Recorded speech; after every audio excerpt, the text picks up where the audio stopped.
Welcome to Top Tier Wrestling, your ultimate destination for all things WWE. Whether you're a hardcore wrestling fanatic or just a casual viewer, we've got you covered with the latest news, in-depth show reviews, and our unfiltered opinions on everything happening in the world of professional wrestling. Get ready to step into the ring with us and stay on top of the wrestling world. This is Top Tier Wrestling.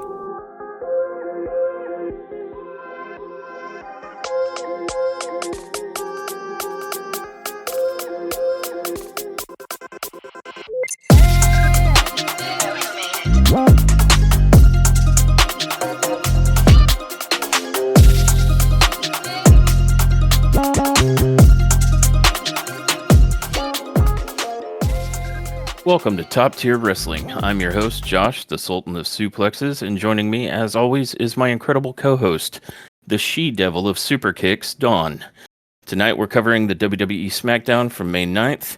Let's get into it. She-devil. I'm the she-devil of super kicks. If I had a dime for every time I was called a she-devil, we'd be millionaires. Really? I thought you were going to say we'd have a dime. Nope.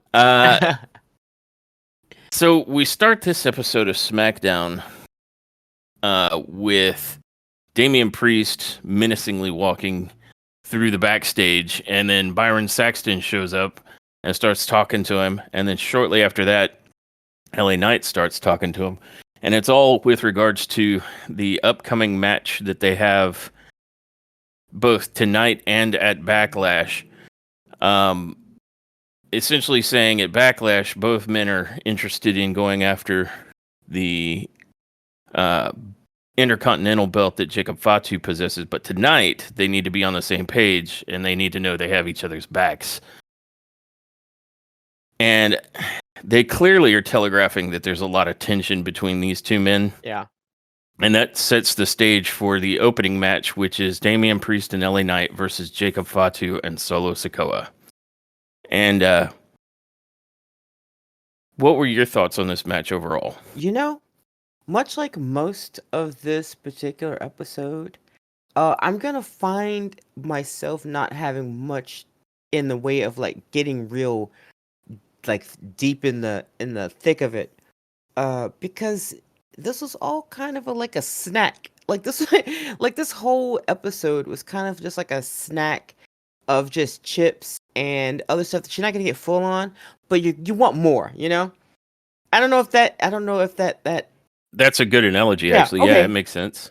So this was just a fun match. I thought it was a real smart way to open tonight's show, because I don't know about you guys, but I am just a tad bit tired of listening to very, very long promos, or like very, very long like speech segments where somebody is going on and on and on about whatever. Like having John Cena open this would have been just snooze fest almost immediately. So I can't say that I appreciate them starting out with matches. That was great. Or starting out with the fight instead of more talky words. And this match was fun. You got Damian Priest, you got LA Knight, you got Solo Sikoa, and you have Jacob Fatu. I mean, Merry Christmas. So it was a good, fun, high octane match until somebody else came into the ring, I believe. Yeah. Yeah, would you like me to summarize the match real quick? Please. Because I'm trying to not give away some, you know what I mean, So go ahead. Yeah, I do.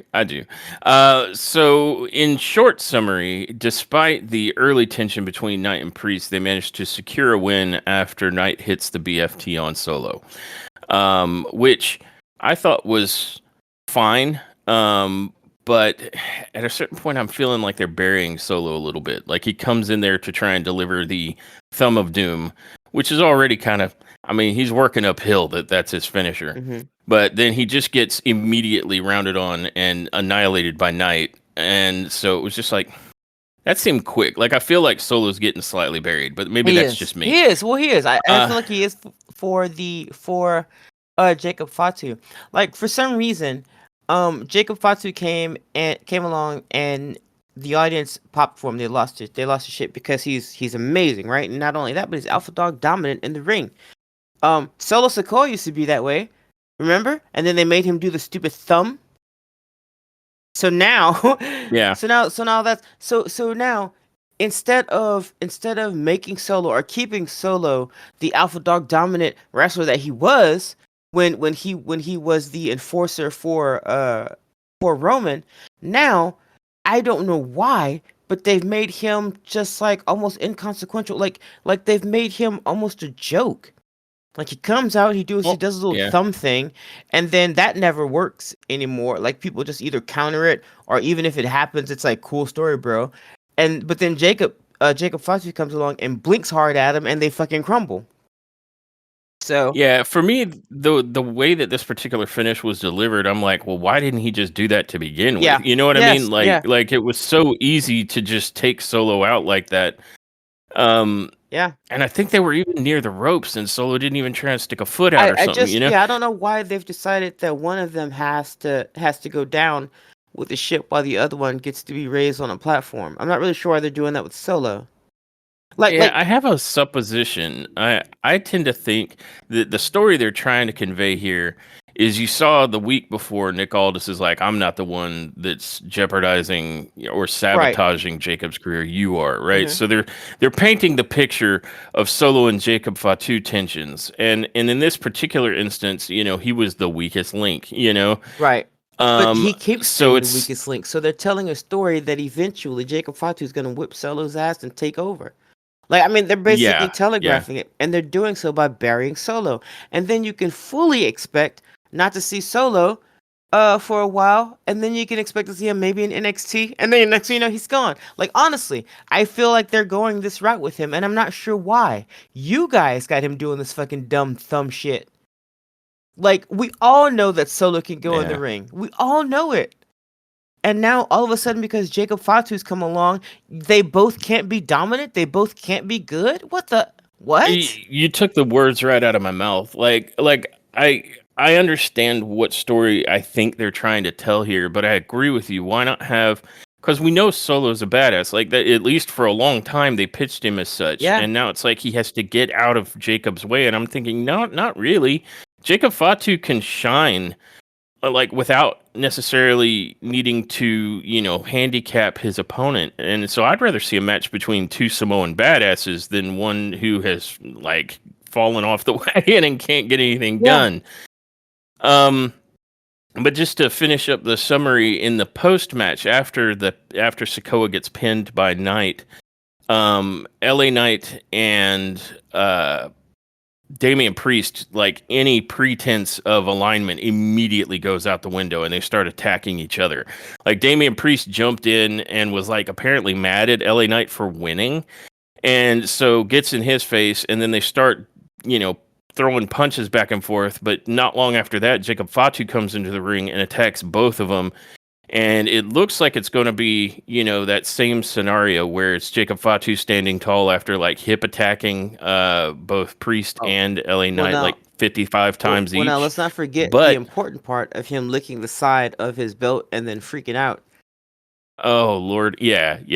We can come back to that. But before Fatu was able to stand tall over both of them, Drew McIntyre slides into the ring at that point and just claymores the bejesus out of Jacob Fatu, leaving him flat on the ground. And then he picks up the freshly licked U.S. title to hold it overhead, showing his dominance and strongly kind of promoting the fatal four-way match coming at He Backlash. did not also And lick it. He just raised it. yes, fortuitously for us and anybody with All I can eyeballs, say is, Drew McIntyre did not lick the yeah, title. that belt must be delicious. I don't know what they've made it out of. Maybe that's like some kind of chocolate or something. I don't know. But man, ever since Jacob has been licking that belt, he licks it and then he's like, "Rah!" Like he just spazzes out like it's the best thing. Yeah. He's got a wife. She's jealous. That's all I'm gonna say. He loves that belt. Maybe. Yeah, I think it's just him tying into like the insanity that is Jacob Fatu because he usually licks it and then he hits that Yeah. Yep. what is it, the boogeyman shimmy? He He's just he sure does. so He sure does. Anyway, winner via pinfall, Damian Priest and Louisiana Knigget. Louisiana Canadian, yes, and I don't know. I enjoyed the match. I think it was smart that they started with like some of their top guys to really kick it off. I mean, LA Knight and Damian Priest are way at the top, as still are at least Jacob Fatu, and there's always interest in what the Bloodline is kind of doing. Mm-hmm. So this was a good way to start things off, and it absolutely shows that the Fatal 4-Way is not going to be like everybody against Jacob. There's tensions between Damian and LA Knight, and I think there's tensions between every wrestler on the roster and Drew McIntyre by design. So it's very compelling, I think, this Fatal 4-Way, because while I'm tempted to say there's no way that belt is coming off Jacob this quickly, this is at least on paper believable that anybody that's in that match could come out the winner. That's true. That's true. And I would be interested. I mean, hey, Drew McIntyre could actually win it. And I'd be okay with it. Yeah, I have a couple of speculations, but I was thinking we could maybe do a quick thoughts on our predictions for Backlash at the end of this coverage of SmackDown.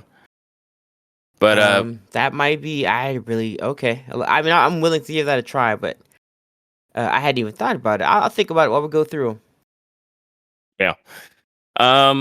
After this match, we see R-Truth holding up a John Cena sign in the parking lot, and Jimmy Uso comes out to meet him in the Nutter Center, That's which right. is appropriate for R-Truth. Yep. And his sign says, "Let's go Cena," and I'm trying to remember. He was chanting something like, "Let's go Cena, we can't hear you. Let's go Cena, we can't see you." I think he was chanting over and over. Something like that, yeah. And then Jimmy comes up to him and tells him that Cena sucks, though. And Truth is like, "Hold up, dog. John Cena is his childhood hero and told him to never give up. But it looks like Jimmy's thrown in the towel." And then Jimmy just does the no yeet hand gesture and walks away, and Truth resumes his chant. I don't know if they're going somewhere with this or if it's just for comedic effect, but it's pretty amusing either way. Yeah, I'm not sure what they're gonna do. I mean, I know what they're gonna do. Like, they're eventually gonna have R-Truth either confront John Cena, and then we get to watch John Cena beat up R-Truth, or R-Truth will finally see the real deal and maybe go after him. I'd be interested to see R-Truth go after John Cena. That'd be great. Maybe that's the result of all of this. What if he ends up with the belt? I would. That'd be Christmas. Oh man, Truth is the one that saves it for all of the WWE. And then immediately has a match with somebody else the next week and loses the belt. Right. That's how that would be go. On brand. Yeah, that's how that would go. But yeah, he'd have one moment of like, what? Yeah, that'd be interesting.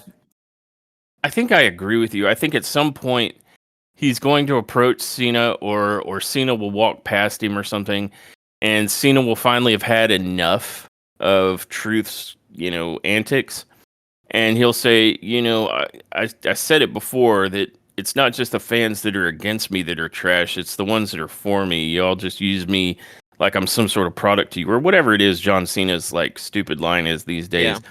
And he just goes off on R-Truth, and this leads to a realization and disillusionment of R-Truth finally. And I don't know if it'll be anything more than making Cena an even bigger heel, or if it could go as far as what was just suggested in that Truth ends up being, either the one or a major player in Cena ending, his title reign and, the WWE's history being saved. Yeah. I'd be interested. I mean, it'd be cool. And it'll be something like Truth says, "Never meet your heroes." Yes. Well, after that, we are brought to Baron Sextant having a backstage interview with Drew McIntyre. And this was actually pretty funny because there was a point in here where Drew cracked me up. But Drew basically says that the Claymore that he just hit was a message to the Samoan Werewolf, and that tomorrow night Drew is going to put a silver bullet in Fatu. He complains a bit about why it's a fatal four-way when he won the number one contenders match. And he also says that LA Knight shouldn't have ever been in the match in the first place because he lost at WrestleMania. And he's calling BS on all this. And he says, what's worse is, why is Damian Priest even in here? He beat Damian Priest at WrestleMania fair and square in front of Priest's family. And it seems like Priest just can't succeed in this business unless it's off of the coattails of something Drew's doing. And he then comes back around to Jacob, saying he realizes that Jacob's the baddest dog in the park. He's looking forward to becoming a Grand Slam champion, but he has some advice for Jacob. The problem when you're all gas and no brakes is that it's great when you're all gas and you're mowing everybody down, but when you're without brakes, eventually you hit a brick wall, and that brick wall is Drew McIntyre, the next United States champion. Sorry, I think I said the Intercontinental belt before, but I think it is the U.S. title. My bad. And the part here that was hilarious to me is that when Drew McIntyre said all gas, no brakes, he like fully leaned into like crazy Scotsman mode and crossed his eyes trying to make fun of Jacob, and it was damned hilarious. Yeah, it was a pretty funny promo, and yeah, like the summary. The summary is like, he said the problem with being all gas and no brakes is that eventually you run the risk of hitting a brick wall. That's it. And Drew McIntyre is that wall, and so let's go. I look, Drew does a great job on the mic, man. He cuts promos like gold. And if they just take the reins off this dude, because I mean that's exactly what it is. There's no other excuse, no other reason why he isn't champion of anything right now. The only reason is because they got the thumb on him. That's it. So if they ever do that, if they ever just remove said thumb, my man would be amazing. He'd be a powerhouse. I think I agree with you. Specifically of Drew McIntyre, I absolutely agree. But I think that same sentiment could be extended out to a lot of superstars. Oh, for sure. That aren't allowed to flex as hard as they, or show out as hard as they could, just because the storyline requires them to do something different. Yeah. But I do think people are waiting to see that out of Drew. Like, his 2024 was not great. So I think people, even though he's a heel and you're supposed to not like him, I think people are waiting to see Drew like make an epic, turnaround.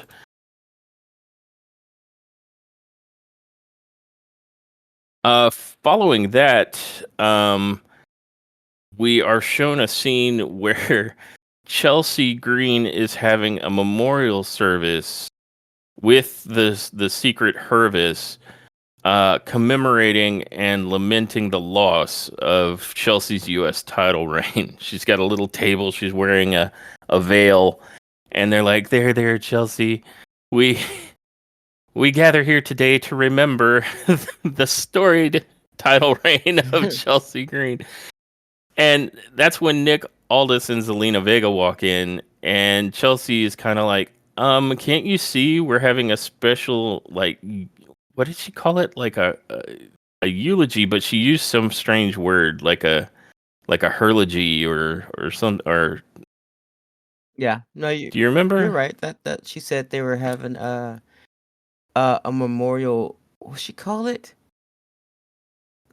Oh God, what did she call it? Was it a herlogy or something?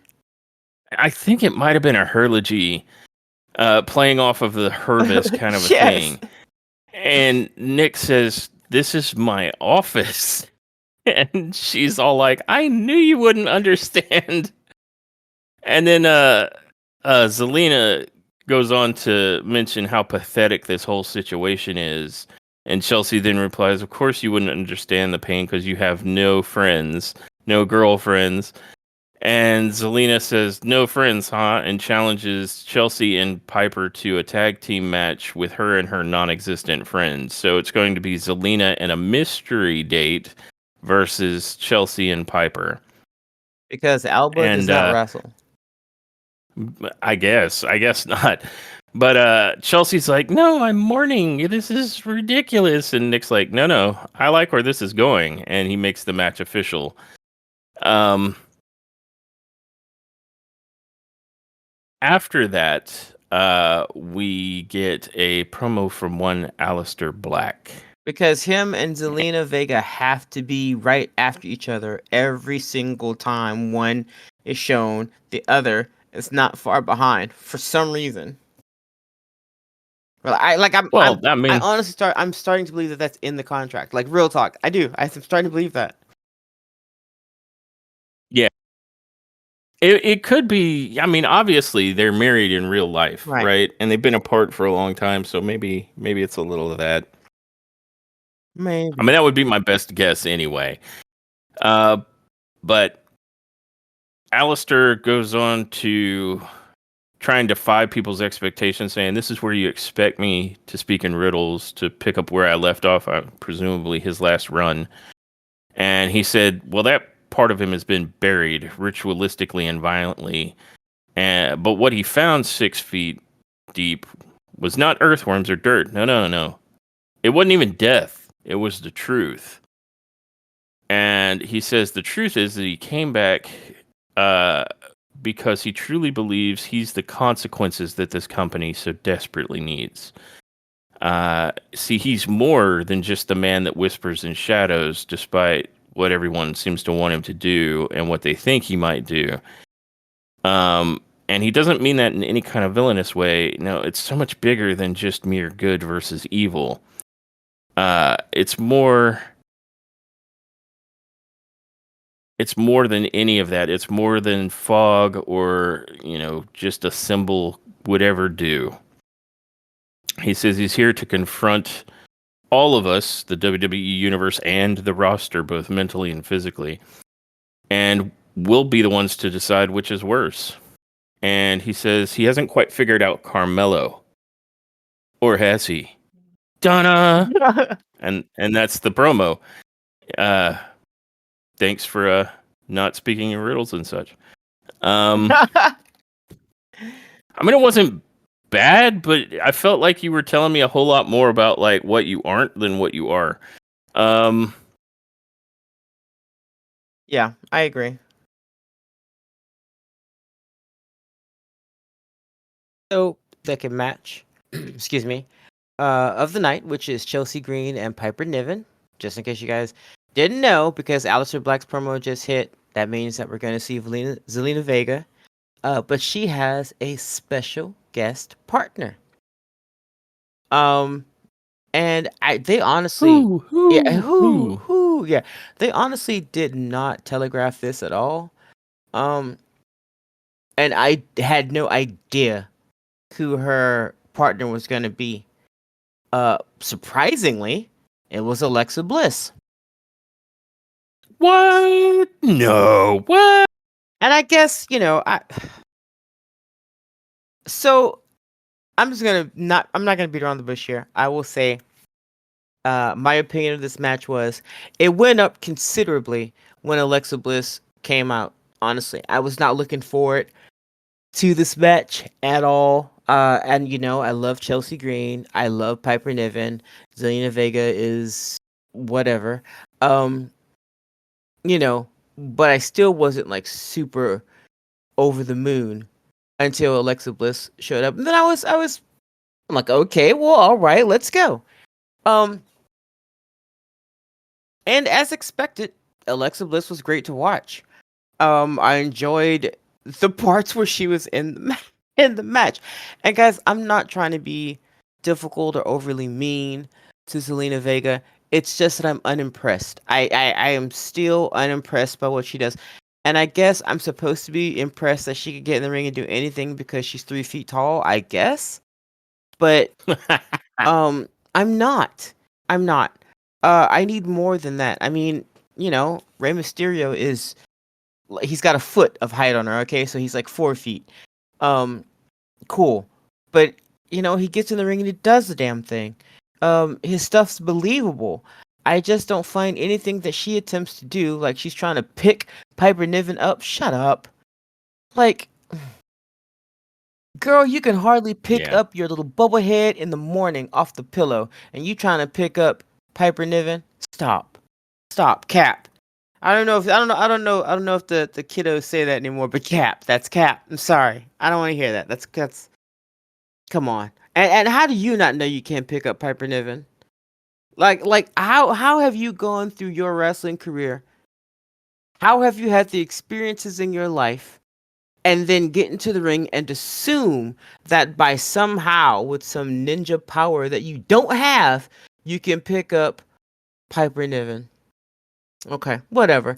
I'm gonna stop attacking her. I'm just gonna say this match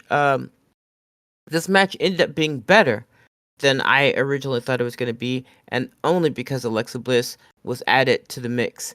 But it still ended up how I had expected this match to end up, with Zelina Vega and Alexa Bliss taking the victory.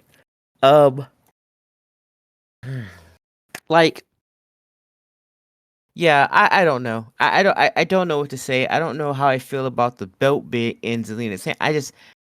I just don't know. But then again, they didn't let Chelsea do much with the belt either, because they made it like a joke, which is, I mean, okay, Chelsea is funny, she is, but she can also go in the freaking ring, and I don't feel like they're utilizing her to the best of their ability either. Yeah. Piper Niven can go in the ring, but why is she a lackey now? You don't, like, you've gotten rid of so many of your female mid-carders. Like, you need to break up some of these little factions so that you can have more wrestlers now. And I don't know if Alba Fire's injured or not, but last time I checked, she could go in the ring. Yeah, So she can. I mean, she had she had a freaking championship belt, for fuck's sake, man. Like, have we all forgotten this? I don't know. Like, I don't know what's going on with these particular groups of ladies for SmackDown, but man, come on. Like come on. You got some big heavy hitters on Friday Night SmackDown. You do. I just don't. I don't know. I don't know. I don't know what we're doing here. But like, again, I can honestly say that this match did end up being better than I anticipated it to be, and mostly because of Alexa Bliss being added to the mix. No Wyatt Six, however. But Yeah, what's going on with the Wyatt man, Six? Like, I I'm thought we would nervous. see her with the Wyatt Six, but the Wyatt Six has been gone now off of television for a minute. Like, they didn't show back up at WrestleMania. They haven't shown back up post Mania. Yeah, What's is it just injuries? Is that the thing? I that's what I mean, heard. But like, who the fuck I'm a got little injured? Who got worried. injured that bad? That I Like, they don't weren't even know. in the ring that But much. Like, what?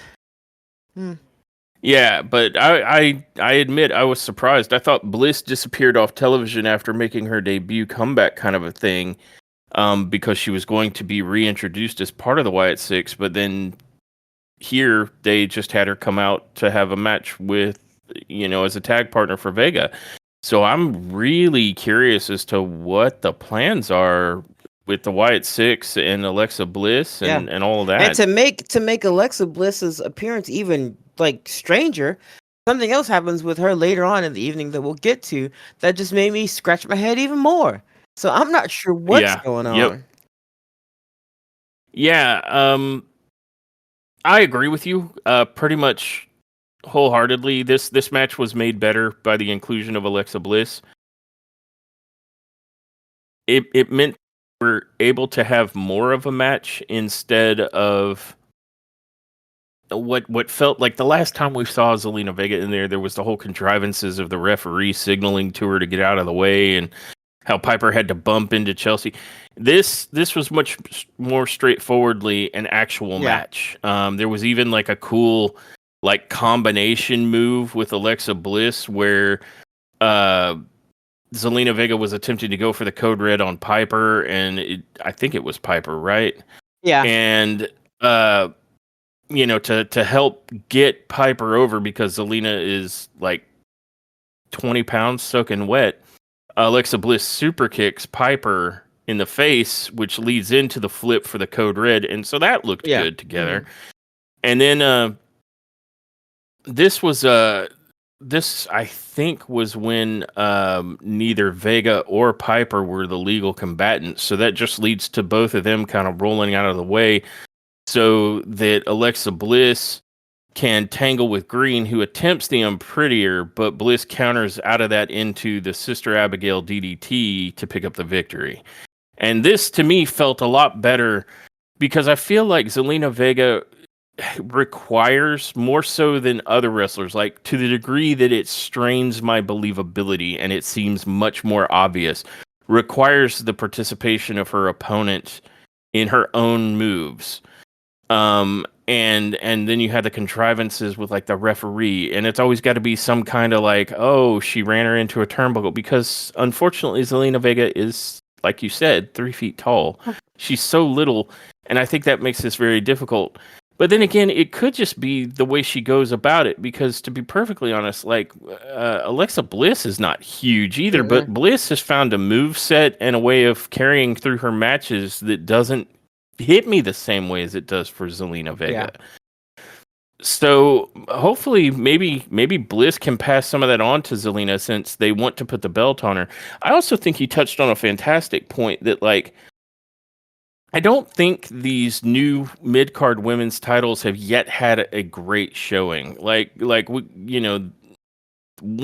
Chelsea Green didn't even get to appear at WrestleMania. And when Lyra Valkyria did with the women's Intercontinental belt, she didn't even defend it. She was going after like the tag belts. And so there hasn't been this strong showing. I think the first major defense, or one of the most major PLE defenses coming up, is going to be Lyra Valkyria versus Becky Lynch. But like with regards to the US title specifically, you pointed out that like Chelsea, who is a comedic act, even though she can go in the ring, was the first champion. And then they go from taking the belt off of somebody who's a comedic act, so an intentional joke, to someone who is kind of a joke just because she's not believable as a good in-ring performer. And we're not setting the stage for a good showing of these titles right out the gate. And I'm gonna be flat out honest here. You made an excellent point by bringing up the size of Alexa Bliss. They're pretty much the same height. Like they stood right next to each other whenever Zelina, introduced Alexa. She comes out and they're standing right across from each other. They're literally the same height. And while Zelina Vega is only 100 pounds, Alexa Bliss is 102. The difference there is, and I mean, and you cannot deny it when you look at these two side by side. The difference is Alexa Bliss is good. I mean, that's really all there is to it. What else is the difference, guys? Like, if they're both the same, damn near the same height, she only got 2 pounds on it. 2 pounds ain't nothing, okay? Like, I can lose 2 pounds going to the bathroom, so that's nothing. So, it's not size. It's not height. What is it? It's presentation. Yeah, exactly. Her moveset is a good one. Alexa Bliss has found a way to make her moveset believable. So when she gets into the ring, I don't think it's a joke. It's not a joke when she gets in the ring. Like, I'm expecting to see something serious, and you do. So maybe that's it. And I feel like Alexa Bliss takes herself seriously, which is smart, because if you don't, everyone's already predisposed to take somebody who's barely 100 pounds not seriously to begin with. So you don't want to lean into that. So I guess on the one hand, the fact that it doesn't hit us that way for Alexa Bliss, but it does for Vega, means that it is some sort of presentation or performance issue. So it can be worked Yeah. on. Like, it isn't impossible. It's not an insurmountable thing. But on the other hand, it is a performance and presentation issue for Zelina Vega, so it is something she would probably need to work on. Yeah. And I'm not saying it can't happen. Remember how we felt about Liv Morgan, like, not that long ago, and suddenly she's come out becoming much more credible in the ring. She's leaned into her little goblin character. Now, of course, kind of in the middle of all this, she runs off to do a film, but I mean, she was able to get to that kind of credible as a potential title holder, as opposed to kind of it, like, never being believable, because there was always an asterisk. Yeah. So, we can see it happen. So I'm kind of hoping that that's the case for Zelina Vega, like, that she's given the opportunity and takes it and makes herself a more believable performer in the ring. Because, yeah, Alexa Bliss standing right next to her, weighing maybe 2 pounds more and about the same height, but having an entirely different vibe and believability, shows that it can be done. Yeah. And you pose an excellent point. Again, Liv Morgan, she's 125. I hate putting all these women on blast with their weight, but it's kind of important because that's a huge factor when it comes to Zelina Vega. Like, she is probably one of the smallest female competitors out there, but her other peers aren't as huge. Like they aren't 3 times as large as her. Like, there are plenty of women that are close to her size here. 125 ain't that far from 100.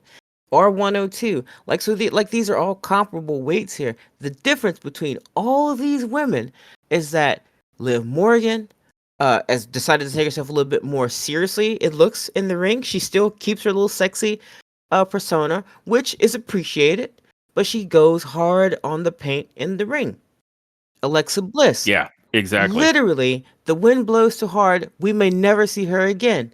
But she gets in the ring, she fucking does the damn thing. The only difference here is, because they keep going, and I feel like they keep harping on the fact that, everything Zelina Vega does is so courageous and so brave because she's so small.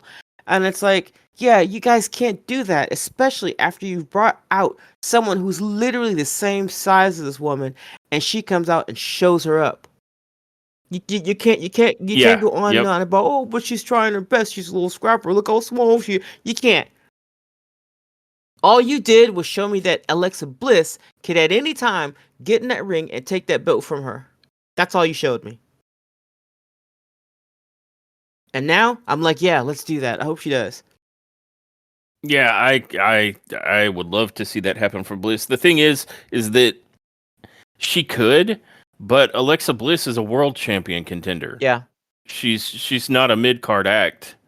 No. I mean, no offense to anybody with saying that, but it's true. No. Alexa Bliss is a world champion contender. That pop for her when she came out, that's not mid-card pop, man. I'm sorry. She has solidified herself as a superstar. And she did so because she goes in the ring.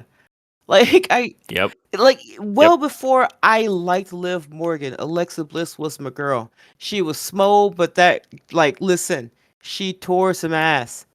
And nothing has changed. She came back and she's doing the same thing. So, yeah, I don't know.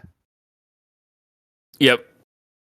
She came out there and did everybody a favor. You feel me? Like she came out there and she did everybody a favor. This was not Zelina Vega's moment. This was Alexa Bliss going, all right, you're welcome. Like, real talk. Yeah, this actually ended up being more of an Alexa Bliss moment than a Zelina Vega one. I agree.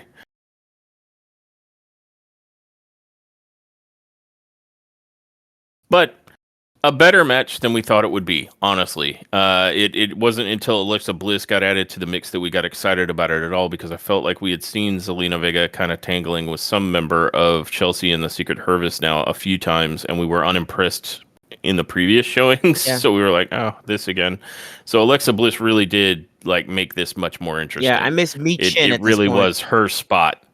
Oh no, Yeah, not the flat back yeah, attack. yeah. I missed the flat back attack now. Like that's because I'm over the Zelina Vega thing. That's all. But you know what? It is what it is. I'm sure there Fair are people enough. out there who think she's amazing. I'm not one of them. Well, yeah, I mean, if we're talking about in-ring work, yes. I could see plenty of people that think she's absolutely adorable and has a cool She personality, and is. those things are. No one's arguing against that, but you still got to step between those ropes and perform as a professional wrestler Yeah. at the end of the day, and that's where Listen, I don't. You and I don't think find her to be that strong and showing out in that regard, and that's her main job. Like she's the champion right Jay now. Uso Jay Uso is amazing on the mic.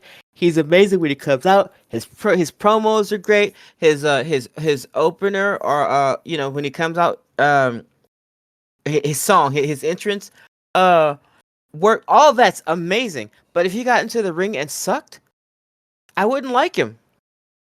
I would go, man, Yeah, he's funny, he's this, he's that, he can dress, he's a smooth talker, but I would never say he's a great wrestler. I would never say that I'd want to see him in the ring. This is no different. Like if Zelina Vega yeah. started rocking out in the ring, yo, I would. You think I wouldn't? You think I wouldn't cheer for her? I absolutely would. I would mark out for her so hard. But I'm not gonna do it if you ain't doing nothing. Like Yeah. Yep. I mean, honestly, like again, I always say total package, total package on the mic, backstage, in the ring. You can't if you don't have one of those, you are not the total package. Stop giving people that aren't superstars the fucking belt until they are. Yeah. You guys got very I agree. limited belts. That's all I'm saying. That's all I'm saying. Give it to people who deserve it. Not to people who worked it into their contract. And again, I don't know if that's a thing or not. All I know is all I know is Aleister Black shows up, and now the day he shows up, Zelina Vega wins the belt. And not only that, but every single time thereafter we see him, she shows up in some form. So feels like a contract deal to me. I don't know. Maybe it's not. Maybe it just worked out that way. Wink, wink. Maybe. I will say this though. I'm never like stuck on an opinion. If you show me different, my opinion will change. Like you Absolutely. just heard what I had to say about Liv Morgan. So if we see a change or an improvement in the in-ring work that makes it more believable and doesn't make it feel like it's such a charity case with Zelina Vega, then we'll absolutely change our opinion. We hope to. We're fans of this product at the end of the Yeah, like day. I said, you think So I won't mark out for her? I will. I'll mark out for CM Punk.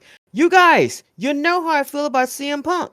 You know how I feel about CM Punk, and yet he gets in that ring and he cuts a promo that I'm liking. I'm gonna mark out for him. He gets in the yeah, ring and he and if does he something. performs Yep, well, we'll give him his propers. and we have. So yeah, So that's my hope is that if they're going to give Zelina a push, then I hope Zelina can maximize on it, and we can't come at it with this idea that the in ring performance doesn't matter. The work rate does matter. Your in ring performance does matter. At least to us and many other wrestling fans out there. So work on that. That's all we're saying. yeah. Following that, we are taken to the backstage where Ray Phoenix runs into Santos Escobar. And Ray is very adamant about having nothing to say to Santos. Like, he's like, shut up. He says, I beat you last week. There's nothing more to talk about. So just get out of here, Santos. I don't want nothing to do with you. You smell weird. And Santos is like, look, I just got one thing to say and I'll go. One thing. And Ray's finally like, okay, fine. And he says, who said anything about having a conversation? And that's when Los Garza ambushes Phoenix and just splatters him into the storage cases that are right there and proceeds to do a full Legado del Fantasma beatdown until the backstage producers and referee corps pull Los Garza off of Ray Phoenix. And of course, Andrade who is never too far from whatever is transpiring between Legado del Fantasma and Rey Fenix, is right there to check on Rey Fenix. As he's tending to Phoenix, who's laid out. Yeah. Then, following that, was a fashion nightmare. Would you like to speak to that? Yeah, Charlotte Flair. Man, I don't know how old Charlotte Flair is, but everything she's doing just feels like a freaking midlife crisis right now. And I remember she used to wear these really elaborate, beautiful, like, robes, like her dad. And she'd come out like royalty. She'd get on the apron, and the ref or somebody would come up and hold the ropes for her, and she'd get into the ring, Remember those good old days? Well, now she comes out, and she wore like a very shiny burlap sack for pants. I think she found someone's bikini top, and then she took her 16-year-old neighbor's belly chain and put that on and came out to the ring. And look, I have no problems with, you wear what you want to wear, I guess, whatever. Hey, I looked it up. She's pushing 40. She's 39, so she's sitting at the cusp of that big 4-0. Okay, well, I feel like it's a little too early for whatever the fuck this is, my darling. Yeah, but she came out and she leaned into it. I'll say that. So maybe maybe her outfit has something to do with that. But she comes out to the ring in, again, the stupidest outfit I've ever seen. Especially a woman who's about to be 40. It was a dumb outfit. That's all I'm gonna say. No, she comes out and she did exactly what I was hoping she would do, which is lean into the fact that she is basically having a temper tantrum about not being respected, not being on the top of the card as far as she's concerned. She comes out in the audience, is like, there are some cheers, there are some boos, but but she comes out and she's like, why are you guys so disrespectful to me? Like, and the audience is like, boo, like now they're turning it up because she's asking questions like that. And I'm like, this is perfect, Charlotte. Yep. Yes, this is what I want you to do. I love this. Go with it. And then she's like, seriously, why are you guys so disrespectful? And she essentially tells them that they have one more chance. Like they if they don't start treating her well, giving her cheers, respecting the fact that she is the GOAT, because she said she was the GOAT, and she is. She fucking is. She come out there and she's like, one more chance. And of course, they don't give her the response that she wants. So she throws the mic down and she storms out of the ring. And while she's going up the ramp, and while she's going up the ramp, Charlotte Flair version 2.0 comes out in the form of Jade Cargill. And she basically, like, right in her face. And now she's doing what Charlotte used to do. She came out and she's giving her the up and down look, like, peasant. This is Jade. And then she continues to saunter on up into the ring. And Charlotte's like, oh. And she's walking off. And then Jade gets the mic and she goes, Charlotte, wait. And I'm like, uh-oh. What's happening? And my girl says, now, before you go, you had your chance. Now head to the back of the line. Bitch! Oh, damn.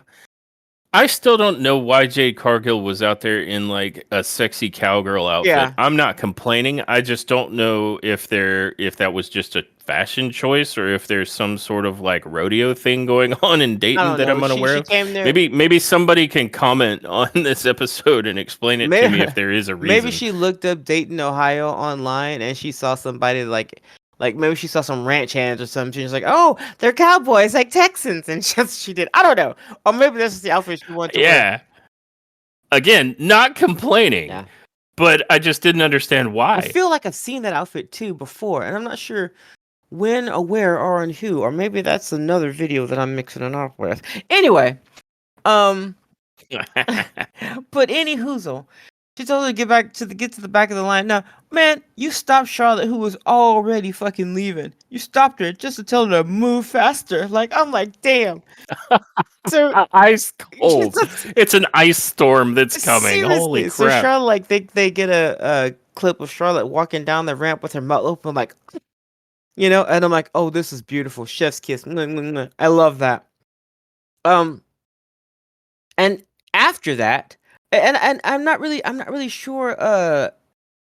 I don't know if Jade had anything else to say, or if she just really wanted to tell Charlotte to get to the back of the line. My girl, but she got that mic just to do that, and then and then they cut to Nick Aldis, who is very upset that Charlotte was being basically a spoiled brat.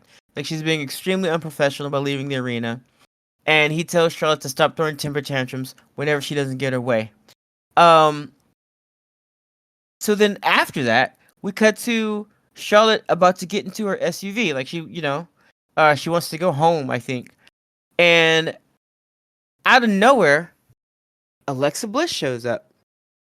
What? And she's blocking Charlotte from getting into her SUV. And she says, let's have a chat. Mind blown. Ominous. I don't know what the fuck's going on there. Because I thought they were building some heat between Charlotte and Jade, which, I'm not gonna lie, I would be here for that. That sounds like an amazing freaking match. Let's go. So I don't know what's gonna happen there, but like, honestly, I was like, Nani? Whenever I saw that. And it's funny because whenever Charlotte was walking down the ramp, or walking down the ramp to leave, and the screen goes black, and then you hear like some music, like a faint. I thought when you said Jade Cargill, I thought you said Alexa for some reason. So I'm like, Alexa? And you're like, no, Jade Cargill. But then backstage, Alexa. So it was you were predicting that somehow. So I have no idea. But I hear what. Sorry, go ahead. I had Alexa on the brain apparently. Continue. Well, and I hear what you're saying about thinking that they're setting up Jade versus Charlotte, and they might still be, because I didn't get the vibe that Alexa Bliss was there to challenge Charlotte so much as like maybe they're forming some sort of dark alliance. Yeah, you know what? That might be the case, but I mean, even if that is, then you know that just means no Wyatt Six. Like, she's not. Like, I don't think that she's gonna be a part of the Wyatt Six, man.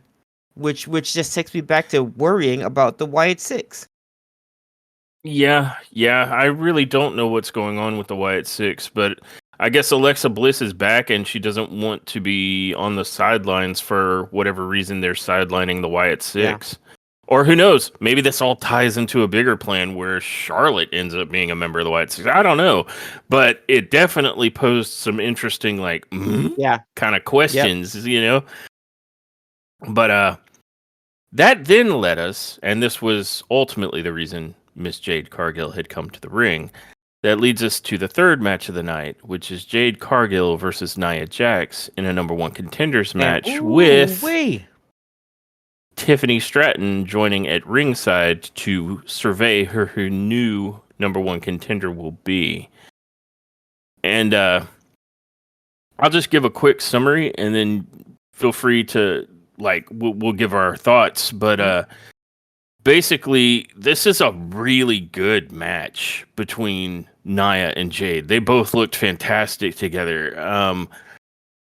And I'm impressed at how Nia has come along as an in-ring performer. I mean, not all that long ago, we were making fun of things like the Nia Karana, but this match that she puts on with Jade was literally like, if it were men, this would be the meat match. Yeah. They were dropping bombs on one another. There was a point where Nia Jax Samoan dropped Jade, and then Jade turns around, picks her up, and Samoan drops her back. And I'm like, wow. Listen, Jade Cargill said, anything you can do, I can do better. Seriously, and that's a tough lift. I'm not making fun of Nia Jax's weight here, but her weight isn't distributed evenly. She's like more in the hips. And so that's not an even lift for Cargill to make. So it was very impressive. And then later on, there was like a ginormous sit out power bomb that Jax like countered a pump kick from Cargill with that was just epic. Without going into too much detail about how each of the match moves, those were just some really big bombs these two ladies were throwing at each other. And Cargill came off the top rope with a really nice looking frog splash. And I'm like, when did she start being a top rope performer? So it was solid. It was solid until it wasn't, because Naomi rushes to the ringside, attacks Tiffany Stratton, which distracts Jade Cargill immediately and allows Jax to capitalize and secure the win with a massive annihilator, which, as good as Jade is, even she ain't kicking out of that. I mean, that is just too big of a cake drop for anybody. Yeah. But that sets the stage for Nia Jax to challenge Tiffany Stratton for the WWE Women's Championship. And this was a great match. I generally don't have any problems with the finish, and I absolutely adore Naomi in her heel turn. Oh my God, she's so good. She's got the evil smile down. Yeah, she looks She so looks fantastic psychotic. in her gear. She looked Yeah, insane. It's fantastic. I love it. it's so good. But we're back to Nia versus Tiffany, and I thought it would have been much more compelling to be Jade versus Tiffany, but clearly they feel like Jade has unfinished business with Naomi. And so we'll see how this ends up playing out. But a fantastic match, generally speaking. That's my 2 cents. What were your thoughts? I thought this was probably the match of the night. Because they both went pretty freaking hard on the paint. And I was we talked about it, but I was a huge fan of the I think Jade did a power bomb to Nia after the Samoan drop or whatever it's called. And then I think Nia took that and did a sit out power bomb right after as a somewhat of a response. Like, I'm telling you, I thought they did a great job. They were going back and forth. This was, without question, probably the best match of the night. Yeah, they absolutely were throwing bombs at each other. I don't recall if Cargill hit a power bomb, but she definitely hit a massive spine buster on her. Whatever the case, she did something that got her on her back, and Nia was like, "Cool story, you can do that too." And so she put her on her back with that sit out, which was just like, take a break, you're done now. It looked and again, good. it was beautiful executions by these women too. Like, because sometimes, some of these executions, especially with a female competitor the size of Nia Jax, sometimes the moves don't look good. But Jade and Nia both made everything they did look great. This is absolutely a matchup I'd love to see again. Yeah, and I mean I did not get annoyed that Naomi interfered. You'd think I would, but no. It was a good match, and she didn't actually disturb the match. Like, it went on for a minute, and it was good. And then Naomi, which also I like the fact that she did not attack anyone in the ring. She went after Tiffany, which immediately took the attention away from Nia as far as Jade was concerned, and she started paying attention to whatever Naomi was doing. But Naomi, like, she didn't touch her. She didn't touch anybody in that ring. Oh, you make a good point. There's some storytelling there. Like, either it's unintentional or it's very intentional. But I think you just pointed it out to me. Like, clearly Naomi has her eyes on the prize. Mm-hmm. Like, maybe as far as she's concerned, she's done with Jade.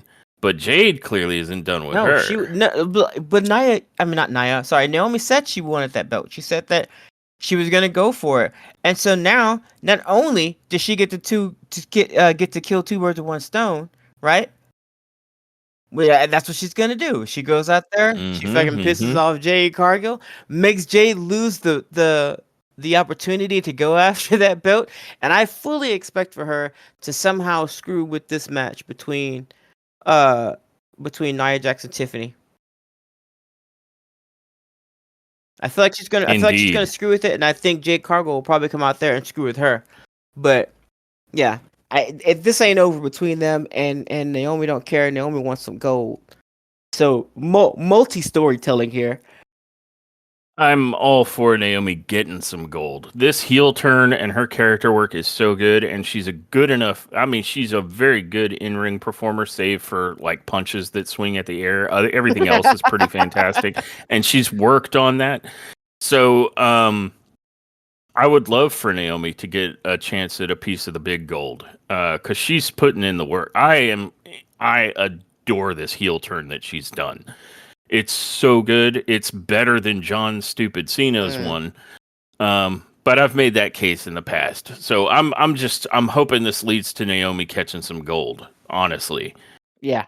I too am hoping for this.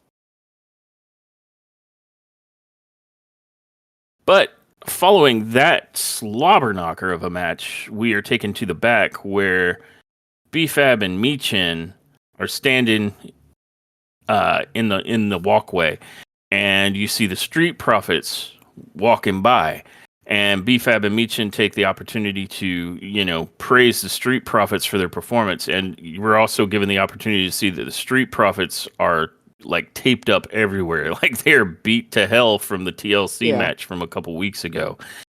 But the Street Profits thank them and say the Street Profits are ready to deliver a message and put the entire tag team division on notice because they want the smoke. They do be wanting that smoke. They do. And so they make their way to the ring, playing their newer entrance song, We Want the Smoke. And Montez and Angelo are addressing Dayton, but they're only able to address Dayton, Ohio briefly before Fraxium's music starts to play, and out comes Nathan Frazier and Axiom. And Frazier says, as many wrestlers do, that they apologize for the interruption. No, you don't, or you wouldn't have done it. But he says it feels good to be here on Friday Night SmackDown. So he's grateful for his call up to the main roster. And Montez is like, well, duh. And Nathan says, well, look at us. We're brushing shoulders with the WWE Tag Team Champions, the Street Profits, quite possibly the best tag team in the game right now. And I'm thinking, well, they would be if they weren't beat to hell. Like, you have very telegraphed that both of these guys are super beat to hell. Like, even on their entrance, they're like rolling their shoulders and going, ow, trying to hold up their belts and things like that.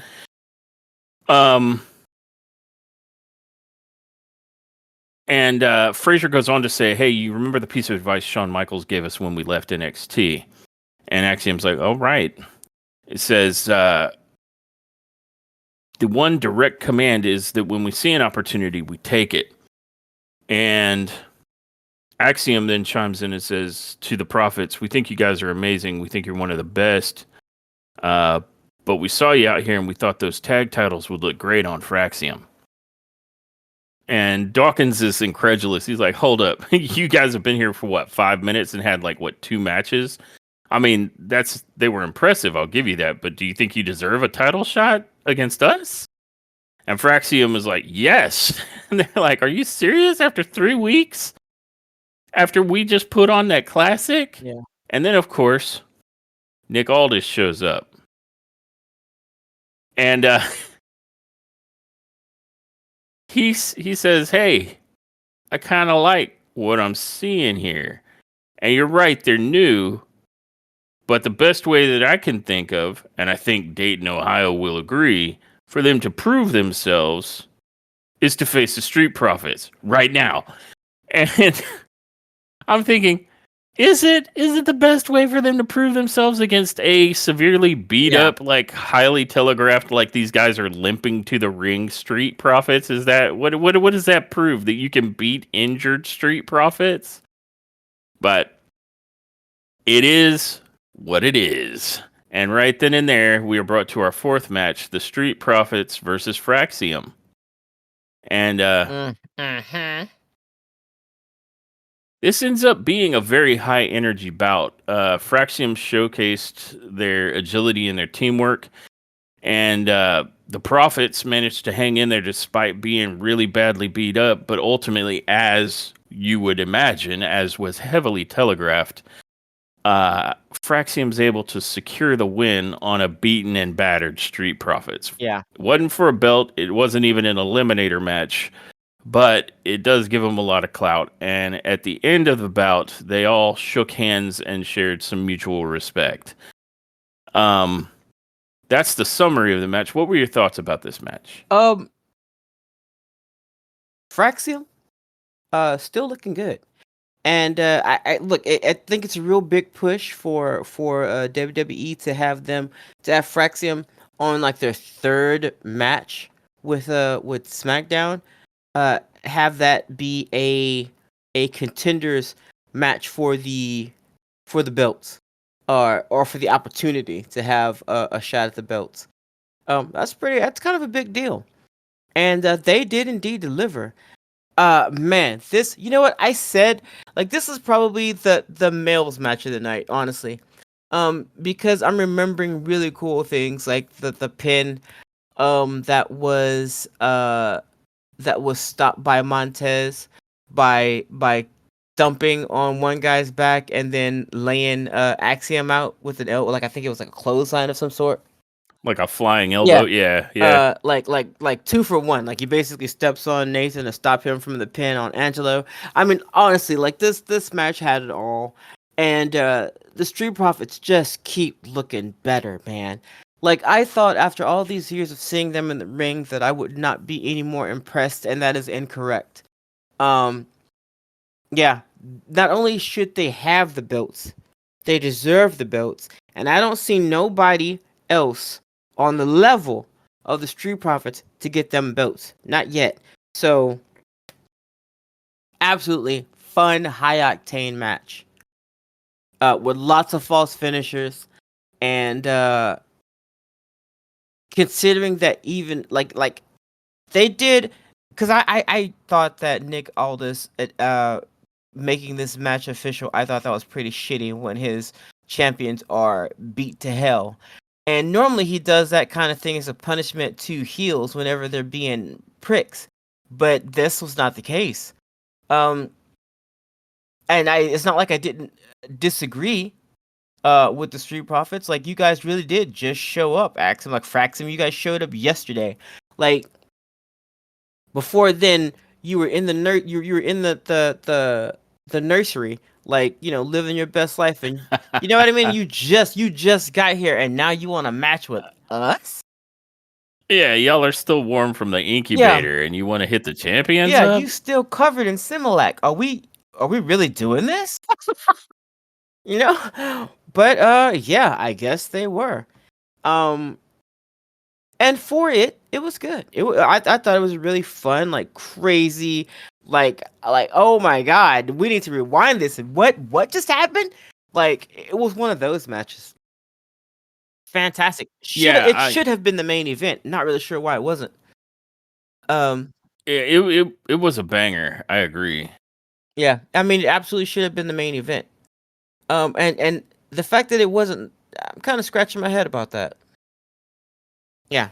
Yeah, but that aside, I think this was a much better match than I had anticipated. No offense to Fraxium, but like the week before, like somehow Nathan bloodied up pretty deadly, like Elton. What's his name? Elton Prince. So I was like, ooh, you know, that's not a good look. But then they put on this banger with the Profits, and this sends two messages: one, that they can absolutely go in the ring, and two, they are looking to go straight to the top. Like, they're not interested in being the mid card. They want that smoke and the gold. Yeah, they want that golden smoke. And I'll be real honest, as far as in-ring action goes, that TLC that they had a couple weeks ago was phenomenal. Mm-hmm.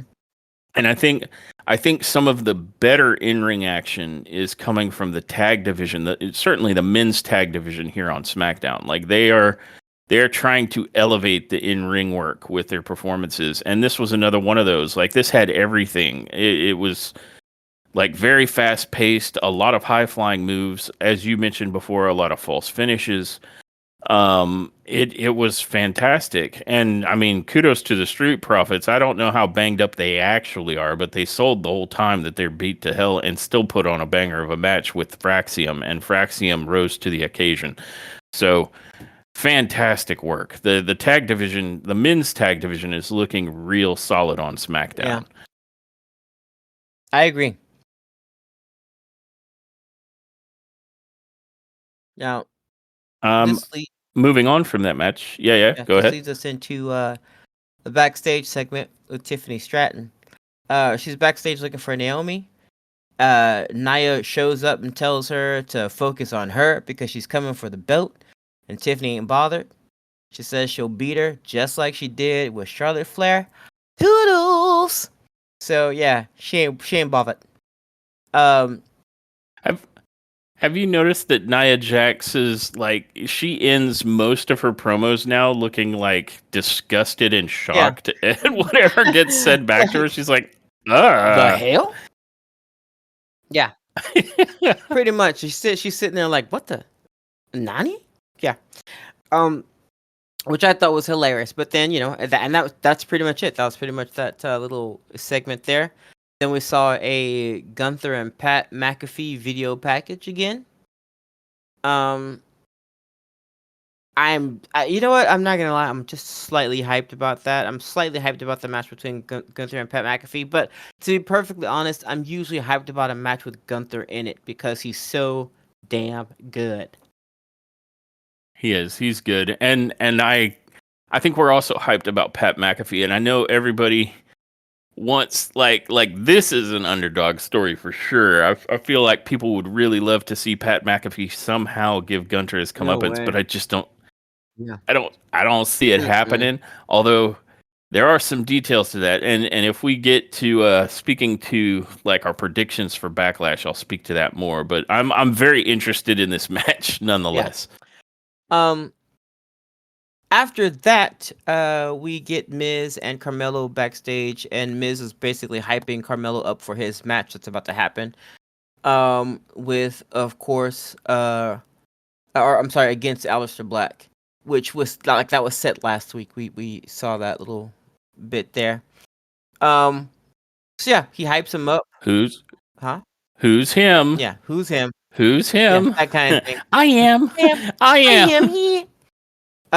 And that leads us into our fifth match, which is Aleister Black versus Carmelo Hayes with The Miz. And this went about as expected. It was an okay match. Maybe a nice C. It's maybe a C plus. Nothing really stood out to me as being like, this was more like a storytelling match or something for Aleister Black to do, because we knew that he was going to have this match and we knew how it was going to end. It's going to end with Carmelo Hayes getting that black mask, or some sort. Yeah.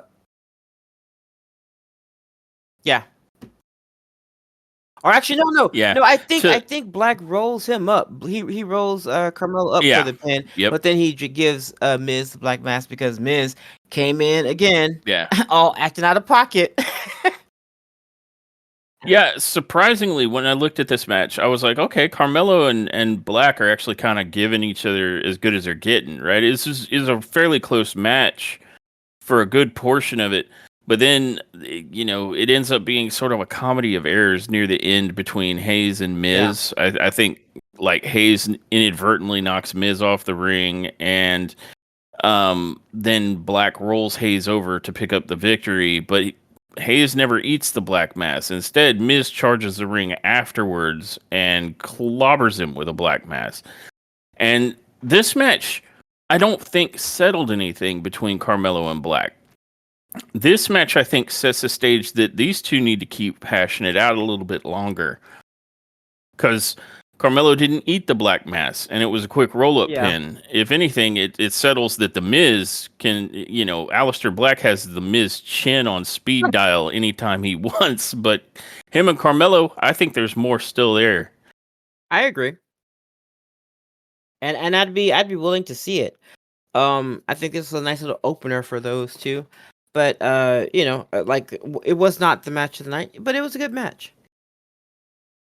Yeah, not bad. Yeah. I'm interested to see Carmelo and Black go again. Maybe with less Miz involved, because I think all he really ended up doing was successfully costing Carmelo the match. Yeah, quite possibly. So, but following that, we are brought backstage to one Solo Sikoa, who is having a panic attack / temper tantrum. He's going on and on about like how this doesn't look good for Jacob, and Jacob's right there. Jacob's cool as a cucumber, at least at this stage, and it's Solo that's having a seizure. And he's just panicking that they don't have the numbers advantage going into Backlash, so they need some kind of game plan. They everybody's out injured for fuck's sake, and eventually Jacob gets tired of it. He says he's sick of hearing the word "we." All he has to do tomorrow is run the play. At Backlash, these three suckers better get in where they fit in, because they're all going to get their ass dog walked. That's the only play that's going to play, because he's all gas and no brakes with it. And Jacob then looks directly at Solo and says, "Naramin," and then he walks away. And Solo is left kind of nodding, going, okay, I see. yeah, but then we had to hear Naramin. Then we had to hear Testatori say that. Yeah, but Tessatori doesn't like roll the R. He's like na la la la me. Na la me. He's weird. It's weird when he says it. It's bad. Don't say it no more, Joe. Yeah, you're screwing don't it do up. it, Joe. Na la me. Na la la me. Na la. Na la la la me. Yeah, just stop it. No, it ain't that. It's na me. Yeah.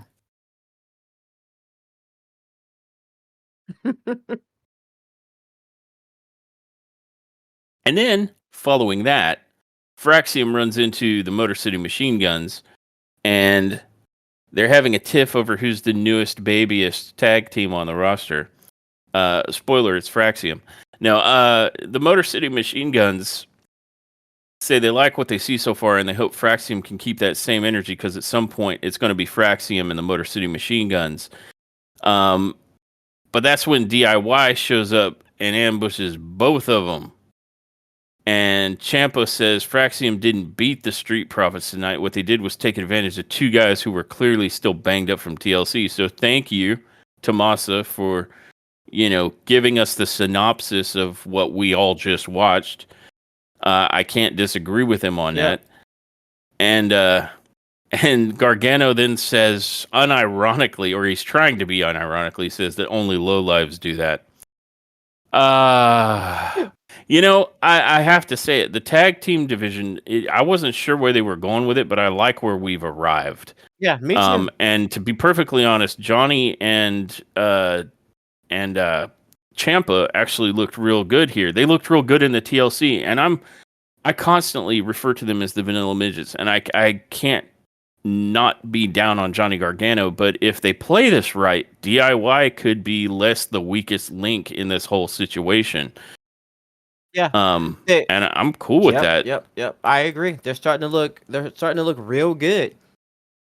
They looked good in the match between like every other tag team back there with the Street Profits and Motor City. Motor Gun Machine City.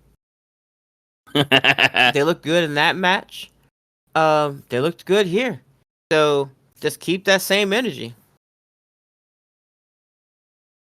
Yeah, as I said earlier, I think the men's tag division over here on SmackDown is really starting to pop off. I agree. And that TLC definitely was the fuse. Yeah. So I'm here for it. I was curious though. It looked like just in like a week, Tommaso's already growing back his beard. So I'm like, well, he clean shaved it. Was a new look, or is he trying to grow the beard back Yeah. now? Maybe he just wanted to shave it for whatever reason, and now it's coming back. Maybe. Yeah, man. If that's the case, Tommaso can grow a beard in like 5 minutes. It's Yeah. crazy. Yes.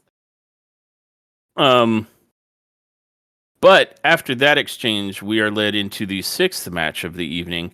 Again, as you pointed out, not called the main event, but it just happens to be the last match of the night, which is Rey Fenix and Andrade El Idolo versus Los Garza with Santos Escobar. Yeah. And to quickly synopsize this one, um, earlier in the evening, we obviously had that backstage attack on Rey Fenix by Legado, and Andrade stepped in to team with him tonight here as a response. And they put on a pretty solid match. It was very much luchador, like much better than the match that Santos Escobar had solo with Rey Fenix. And Los Garza looked competent, and Andrade and Rey Fenix looked good. But after, I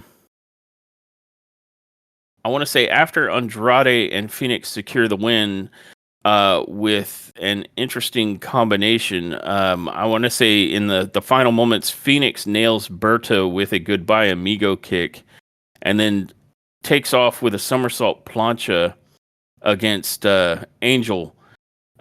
Basically taking them both out of the finish of the match. Andrade picks up Berto and connects with the message to pick up a clean victory. And then in the events after the match, Santos Escobar, who was directly responsible, by the way, because there was a point in this match where Berto actually had Rey Fenix pinned for something like a 5 count. Yep.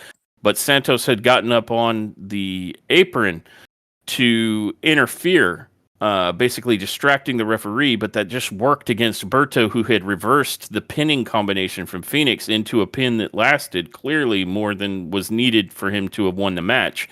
So Santos Escobar straightforwardly cost them that match. So then he jumps into the ring and starts giving Berto a rash of shit. Like, what was that? You know, it's pathetic. And Berto, like, I think Escobar had his hand on him, and Berto shrugs it off, like, with prejudice. And he looks like he's about to lay him out, but then he just waves his hand, like, not worth it. And Berto walks out. And this strongly signals big time discord within Legado del Fantasma. Angel's sitting there just kind of looking, watching, like, I don't know what to do here. And Santos is all mad, and Berto's just walking away pissed off. Yeah. So, all told, not a bad match. I won't say that I feel like it was match of the night, but it did have some story, and it was a competent match. It was a good match. It just wasn't, I think, better than some of the other matches that were on the card this evening. And it advanced some storylines. So I'm curious to see where this goes. Like, is Berto going to break up Legado del Fantasma? I think and technically I think speaking, that's about to happen. I mean, maybe. But I feel like I can see it in the distance. You know what I mean? I do. And I say Berto breaking up Legado del Fantasma, but technically, isn't it really Santos who's done that? Yeah. But yeah, good showing here. Solid match. Main event? Not necessarily, but they didn't bill it as such. It's just the final match of the evening. Yeah. That then brings us to the segment we were all not looking forward to. Oh. John Cena Please. coming to the ring. Please allow me. I can make this real short and simple. I am not about to read this man's incoherent rant. He comes out. By all John means, Cena comes take out it away. and he cuts yet another borderline coherent rant about his successful lot in life. Then he goes off on Randy Orton being a liar and a loser of tomorrow's match, etc., etc. Man. Finally, someone with a ski mask enters the ring behind Cena, but Cena turns on him and lays him out. Then the real Randy comes in behind Cena and drops him with the RKO. Done. All of this is to say that Randy has a shot when we all know he does not. He will not be winning. You want to talk about predictions? Here's the only prediction that I know for a fact. Randy Orton will not win this belt off of John Cena tomorrow or later today, whatever. It's not happening. Yeah, I'm inclined to agree with you. I tend to think that John Cena, as I had stated way back at WrestleMania, I think for the duration of his final run, it's not going to be until we get close to his last appearances and the tensions are high that he's going to actually be able to take this belt and go home. That, you know, someone will save us. Maybe it's Cody Rhodes. Maybe it's R-Truth. Hell, maybe it's Karrion Kross. Who knows? Who knows? But it ain't happening this soon. So unfortunately, I feel pretty solidly that Randy Orton is going to put on a good match, and it's not going to be his night. Hey, it could be Randy Orton again, but this ain't the moment. This ain't it. True facts. Yeah. True facts. Well, SmackDown then goes off the air with Randy Orton holding the championship up, and that ends this broadcast. So, given that, what would you rate this episode of WWE SmackDown? Oh man, this is really hard because it just doesn't have the flow, the hype of Raw. But they also didn't give us a slouch of a show either. I feel like what they gave us, especially considering that there's a PLE over the weekend, I feel like they gave us a top-notch show for what they had available. So I think I'm gonna give it an 8. I'm gonna give it an 8 because there wasn't a match that I could think of that was actually bad. Even the match that had Zelina Vega in it wasn't bad. She didn't do anything that made me go, oh, what a loser. Like, nothing like that happened. It's just, you know, it's Zelina Vega. But Alexa Bliss saved it. Nia Jax and Jade Cargill was fucking amazing. I think maybe I think the only match that was really kind of no, not even that one. Yeah, these are all pretty decent matches. So yeah, I think I could give this episode reasonably without feeling like I'm just giving them a number because I like WWE or something. I can feel like I can give them a reasonably 7.5 or an 8, maybe an 8, because nothing was wrong. There was nothing wrong with any of the matches. I really like where they're going with Charlotte. Some of the stories are. I'm interested. I'm really interested in it. The match between Street Profits and Fraxim should have been the main event. That should have been how they ended that night before they cut to John Cena. And John Cena, even though maybe you know what, maybe that's it. He was probably the low point of the show, only because it's taxing to listen to him just browbeat for 10-15 minutes on stuff that's just ridiculous to browbeat over. So I think that may be the downside of this show, of this episode. And I know 7.5 and 8 are two like night and day. One of them is top tier, the other isn't. But it's somewhere in between there for me. I could dig that.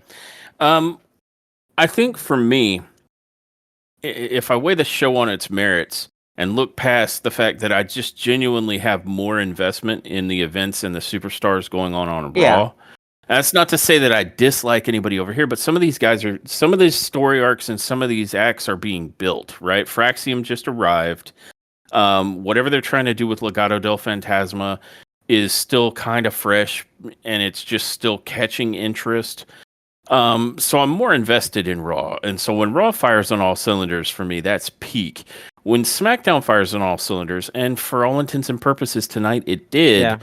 I'm not as broadly interested in the events that take place as I would be on Raw. So looking past that particular bias, I would have to give them an 8 here. Okay, good. Because there were no bad Yeah. matches. There were no real big negatives, and everything that they were trying to do, I feel like they successfully did.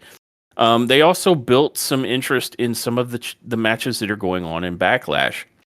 I admit my interest in what's happening with John Cena is threadbare, and that has nothing to do with this particular episode. This is events that have been going on since after Elimination Chamber, and I mean, at this point, I would be fine if John Cena said very little, if he's just going to prattle on about certain things. But at least this one felt like it didn't last as long or was as bad as some of the others. And then we got like Secret Randy, and then like actual Randy and some RKO's. So nothing for me to rag on significantly here. So for what SmackDown is and who is on it, this was a top tier show. So that is how I see it, and so that's my rating for it. It's top tier with 8 neck nubs. Nice. Okay. That said, that concludes our review of WWE SmackDown from May 9th. Did you want to go over predictions? I do. Yeah. I'm getting Okay. there. And for those that were just listening to find out what happened on SmackDown, there you go. However, now we are going to briefly go over the card for Backlash and give some of our predictions. So for those that are interested, stick around. The match card is as follows. We have, as the end of SmackDown indicated, John Cena versus Randy Orton. And I think this one's a good one to start with because I think we just basically gave it. We don't think Randy Orton's winning. No, not at all. I'm not sure if there'll be some twists or turns or if it will just be Randy Orton and John Cena, finally finishing their longtime rivalry, because they've shown us that particular video promo a couple times now on the last 2 SmackDowns about how these guys have been going after each other for more than 20 years, and this is the final chapter in their storied rivalry. I don't know if we can expect to see Travis Scott show up. I would be strongly surprised if The Rock had anything to do with it at all. So I straightforwardly think this will be Cena and Randy Orton. Yeah.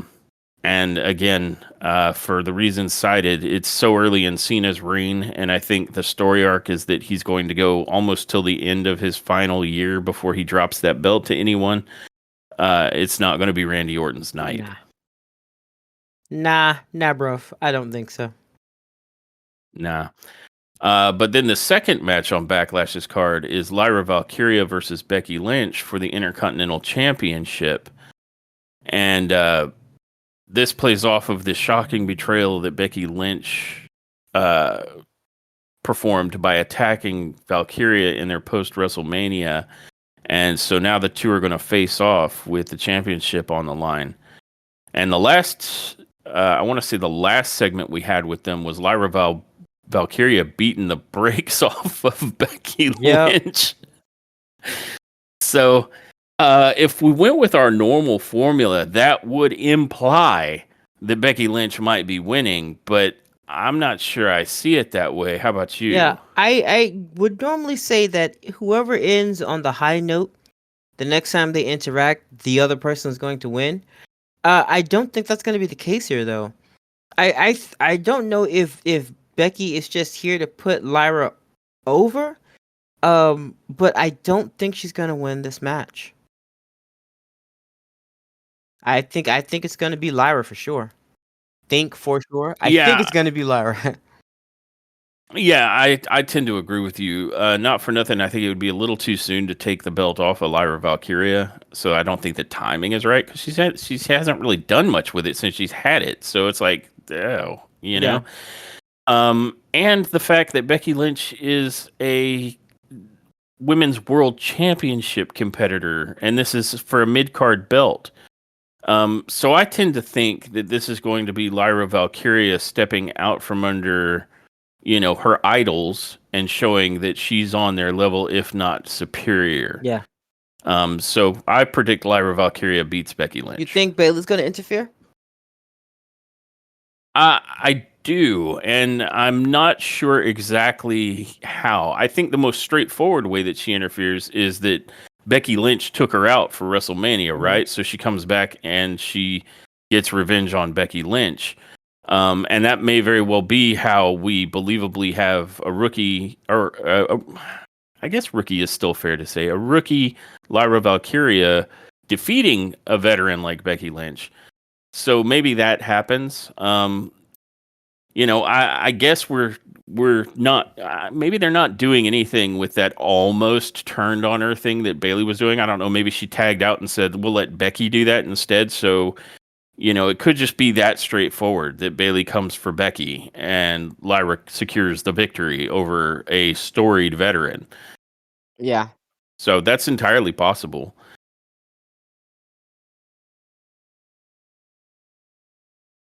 Alternatively, Bayley could come out and interfere with both of them because she almost turned on Lyra because she was so frustrated and she wants that belt, obviously. So maybe she interferes mutually and it just happens to be Lyra that picks it up. But I definitely foresee that there will probably be some Bayley interference in this one for sure. Yeah, me too. I just don't know how it's going to play out, but yeah. Then that brings us to the third match on Backlash's card. Gunter versus Pat McAfee, where following a suspension for attacking commenter Michael Cole, Gunter returns to face Pat McAfee, who seeks retribution for his colleague, the GOAT, at the announce table. Now, I've heard some interesting rumors about this one, but what are your thoughts? I'm going to give it to Gunther. I love Pat McAfee to bits, and I think he's going to give him a run for his money until he doesn't. But I don't see Gunther losing this match to him. I do see the interference that you were talking about possibly being a thing because I feel like the next bout that they want for Gunther will be that one. Yeah, and what you're referring to, I tend to agree with you. I think Pat McAfee will show up and put in a good showing until he doesn't, until Gunter starts, just beating the brakes off of him. But that's when, and the internet has been buzzing with this rumor, and I tend to agree because we've been hearing about it for a minute, that Bill Goldberg, who had an interaction with Gunter, I want to say late last year, and has been talking about wanting to have his sort of retirement match. Maybe Bill Goldberg shows up to come in for the rescue and, spears the ever-loving shit out of Gunter, and that sets up Gunter and Bill Goldberg. I'd be here for it. That sounds cool. Yep. So I tend to think, I tend to believe strongly in that rumor because otherwise I really don't see why else. Like I think I was wondering, like, what is Gunter and Pat McAfee going to accomplish other than Pat McAfee being like beat to hell? And this actually gives a more substantial reasoning for this match to exist in the first place. So I tend to think we will see Bill Goldberg interfere in that match. Now, whether that results in a DQ win for Gunter, or maybe he lays out Gunter enough for Pat McAfee to secure a, I win, but I was actually getting my ass kicked until you helped me kind of a situation. I don't know specifically, but I definitely think Bill Goldberg shows up, interferes in this match, and that sets the stage for Bill Goldberg's retirement match versus Gunter. Yeah. That's my prediction. Yep, I see that. I see that in the distance. Then that brings us to the fourth match on the card, which is that big fatal four-way with Jacob Fatu, the current U.S. champion, versus LA Knight, Damian Priest, and Drew McIntyre. It's a high-stakes match featuring top contenders all vying for the U.S. title, and I think this promises intense action. And I know for me, I don't think they're ready to peel that belt off of Jacob Fatu yet, unless There's one reason I could see him doing it. Unless somehow Solo gets involved and costs him the belt, which makes him go to war with Solo Sikoa. Otherwise, I think it's fairly securely going to stay in Jacob Fatu's hands, because why would you give a guy you're so up on such a short reign? But with proper interference, you could simultaneously set up Jacob Fatu versus Solo over like a big grudge, and it just goes to show that Solo was actually sabotaging him the whole time. And also put over Drew McIntyre, who has needed that since his 2024 was such a burial. Yeah. Yeah, that's the only way that I can see them taking the belt off of Jacob so soon, is if they have a story that they can tell with freaking Drew, and separate of that, Solo and Jacob. Because I mean, there is something that they haven't really settled between those two yet. And I think all roads are leading up to that match between Solo and Jacob. And I don't know if that match can happen if Jacob has the belt. You know what I mean? So yeah, well, I think it needs its powder keg moment Right. where it finally breaks. Right. Yeah. And I think that might be somewhere around the fact that Jacob ends up losing the belt, and it has to be Solo's fault or something. Yeah. So I could very much see that. Otherwise, my prediction would be it's a slobber knocker of a match, but Jacob still wins. But there's so much foreshadowing of these tensions between Solo and Jacob that I'm inclined to think it could go either way in that scenario. Like, they could very easily make it be Solo sabotages Jacob, and that ignites the fuse for another bloodline civil war kind of a situation. Yeah. So that's my thoughts on that match. And that there is a match that any one of those dudes could win.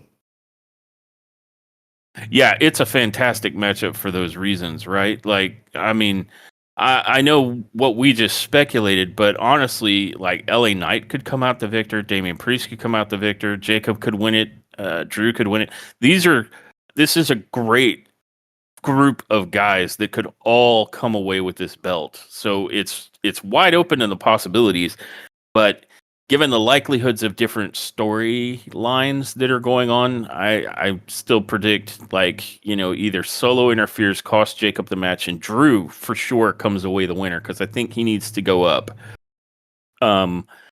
Or Jacob just straight up wins, because otherwise it's too soon to take the belt off of him. Yeah. He's too good. I agree. Absolutely agree.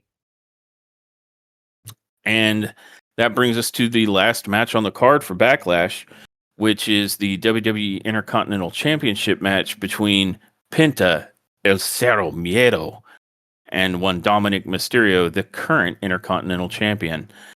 I think. Yeah, I'm stumped on this one. I think Penta's going to win. I think he's going to win with the help of Finn Balor. I think Finn Balor is going to interfere in this match and cost Dominic the belt. Ooh, snap. So big intrigue and betrayal in the Judgment Day is your prediction. Yeah, shots fired. So you don't think it's just straightforwardly Penta beats Dominic, his brakes off? Oh, he's going to beat him. He's going to beat the brakes off of him. But the match ultimately will be lost, because I honestly think that Finn Balor is going to intervene. Because he just can't stand that he's the only one without gold right now. It's not just that. He can't stand Dom having the gold. Oh, it's very personal between the two. Yeah. I could see that. It's very personal. So intrigues. Because think about it. If JD McDonough had the belt, I don't think Finn would be this butthurt about it. If Carlito had the belt, he would basically give him all kinds of jokes about how he got the belt and how surprising it is. Like, honestly, I think he would give him a hard time. Dom having that belt, being the youngest in the group right now, being the one that is the wormiest as far as uh he's concerned because I mean he said it before. Finn Balor has said it before that he's kind of like a little rat, and he's got the A belt. snake, I think he called Yeah, him. he's got the belt. Nah, that is not sitting well with him at all. Especially considering he beat him for the belt. You know, I think I could very much get on board with that prediction. So you predict Finn just overtly stabs Dominic in the Yeah. back versus Penta. Do you think that then leads to a dissolution of the Judgment Day? No, I think it's a separation of Finn. I think Finn's leaving the Judgment Day. I think he's going to be probably going for a singles run. I don't know how much longer Finn wants to do this, but he's not the youngest. He might, I don't know. I don't know if this is like his last contract or what. I'm not trying to be that dark or that what's the word I'm looking for? I'm not trying to be that extra about it. But I do think that like he's got to be nearing the end of his run here. Yeah, I don't know if he's going to stay in Judgment Day. I think he's going to be leaving that group. I can dig it. So you think maybe a side deal, like, hey Penta, or maybe not a side deal, but he'll come with this rationale. Hey Penta, I helped you win that belt. You owe me a match, kind of a thing. Maybe, yeah, that might be something he does. I don't know where I I could don't know see where he that. goes after this, but I do see him interfering with this match. Nice. I like it. I'm on board for that. Yeah. All right.